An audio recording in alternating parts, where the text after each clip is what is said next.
So why was the hole filled with water? Because we have multiple reasons. One, the bulkhead's not sealed. The whole gap in the hole in the gap. Wait a minute, let me get that out. The hole in the gap. That's hard to say. So why did that happen? So because the steel plates were pulled apart. Because of what? Because the steel plates were pulled apart. Why did we have a hole in the hull? Because so why did we have a hole in the hull? Steel plates pulled apart because the steel in the assembly could not withstand the impact. And we hit the iceberg. So why did we hit the iceberg? Well, we have several reasons why we think, but we don't have any. Some thought that the man was drinking. I don't know. So steel in the assembly cannot withstand the impact. Why? Because the iron rivets came apart, and because of the installation process. So why did the iron rivets come apart? Because they used iron instead of steel. They used iron instead of steel because the hydraulic machine could not be used. Why could the hydraulic machine not be used? Because of the design flaw. They couldn't get the machine into the place where they had to put the rivets in. Some of the things we're going to look into is to find a better way to use steel rivets. Thank you. We have Mario, we have Jeremy, and we have Norm. And I will let Norm, would you like to talk about it? Wait, Norm doesn't Look at that hand though. Describe. It was compromised. We had a loss of life of 1,500 people.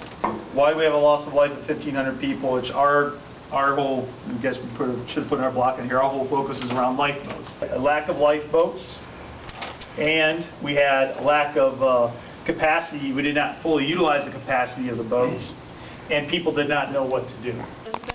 Harvey, Bill, and Jason. And Jason, great. Okay, so we had to deal with the avoiding it, the fact that we didn't spot it in time. So we came up with a multiple chain of causes here. So Elizabeth is going to take this first chain and talk us through it, and then also some possible multiple solutions. All right, so, excuse me. So what happened was the ship hit the iceberg. Why?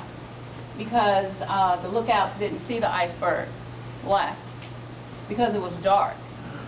And it was dark, but there was no light from the moon. One of the solutions could be install high power lights on the front of the boat. Another one would be to train the crew better in environmental awareness. Okay, so that's one chain of causes. Now we got Artie.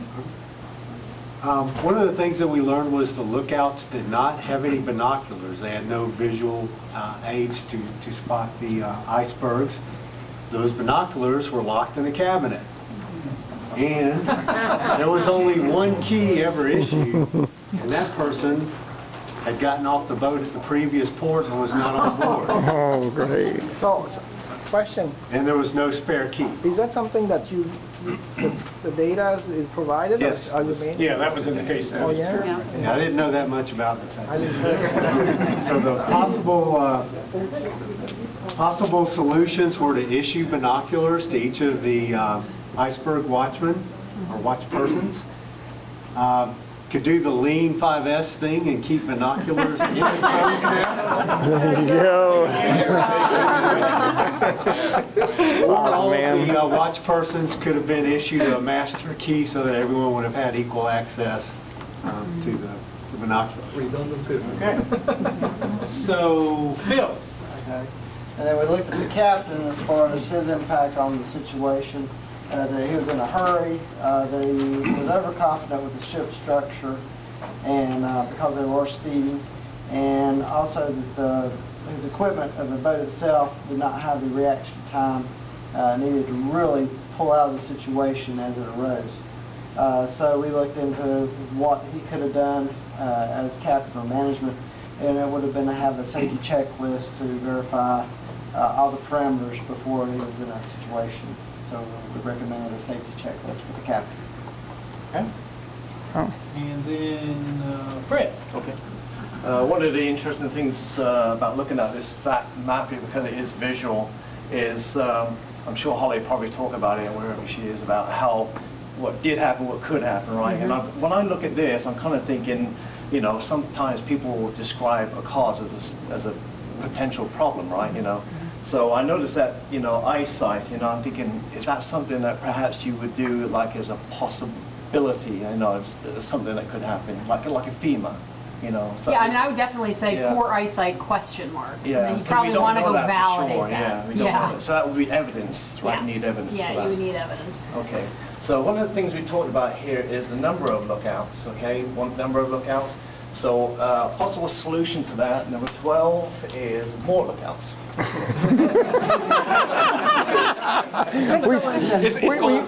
It's stuffing up.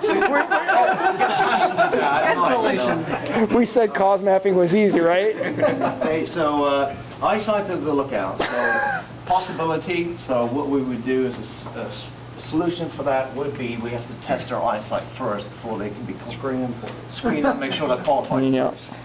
Okay, so then we have training of the lookouts. You know, actually need to be trained what to look out for. You just kind of put them in the, okay, just look out there. You see something.